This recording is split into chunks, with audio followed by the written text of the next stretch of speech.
Sir எங்கள் அப்பா அம்மா சார் கும்பை அவரு அம்மா பழனி டீக்கடை முருகன் சார் அவரு டீக்கடை தான் சார். ஆமாம் சார்.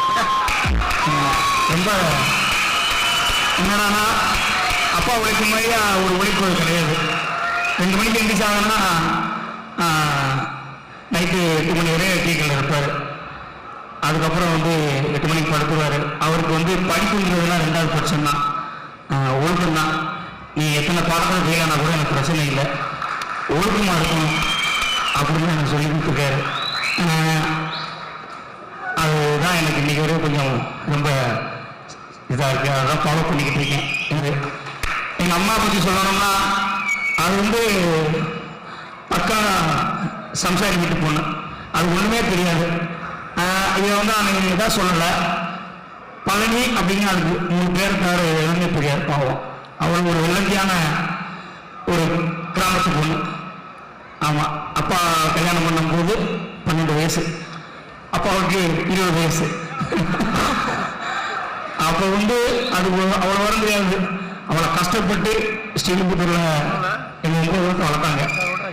இதுவரை நாங்கள் பெருசாக கஷ்டப்பட்டதில்லை. ஐ மீன் கஷ்டப்பட்டது இல்லைன்னா அது என்ன சொல்ல, எல்லாமே இருக்கும். ஒரு மனுஷன், சராசரி மனுஷன் வாழ்றதுக்கு தேவையான அவ்வளவும் ஒரு டீ கடையில் உழைச்சி எங்களுக்கு எந்த விதமான கஷ்டம் இல்லாமல் வளர்த்தாங்க. அப்படி ஒரு உழைப்பு அப்பா அம்மாவை தான்.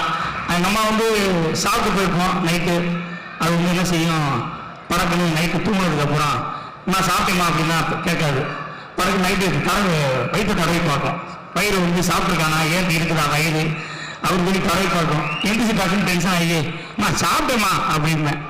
ஸோ அந்தளவுக்கு ஒரு வெள்ளந்தியான ஒரு தாய். அந்த மாதிரியா ஒரு குடும்ப சூழலை வாழ்ந்ததுனால தான், கூட்டு குடும்பம், அண்ணன் தம்பி அக்கா தங்கச்சி இவங்களோட வாழ்ந்ததுனால தான் படங்கள் எல்லாமே உறவுமுறைகளை சொல்லணும். சிட்டியில் எடுக்கிறதுக்கு நிறைய பேர் இருக்காங்க.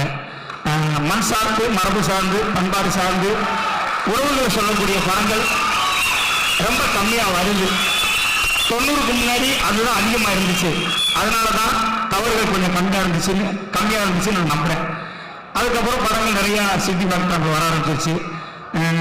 கொம்பன் மாதிரியா படங்கள் அதெல்லாம் வர்றதில்லை. ஏன்னா உறவுகளை பற்றி சொல்கிறதுக்கு இயக்குநர்கள் முன் வரணும் அப்படிங்கிறது என்னுடைய ஆசை. ஏன்னா உலகத்தில் எல்லா நல்லதும் தப்புகளும் நடக்கிறது காரணம் உறவுகளுக்காக தான். அதில் இந்த இது இல்லை. ஏன்னா ஒருத்தவங்க லஞ்சம் வாங்கி பணம் சேர்க்குறான்னா அவன் பொண்டாட்டி நல்லா இருக்குங்கிறக்காண்டி தான்.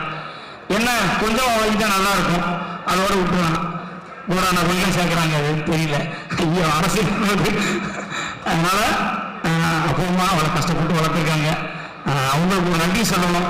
அதுக்கு இந்த மேடையை நான் பயன்படுத்தியதுக்கு சார் ரொம்ப நன்றிங்க சார்.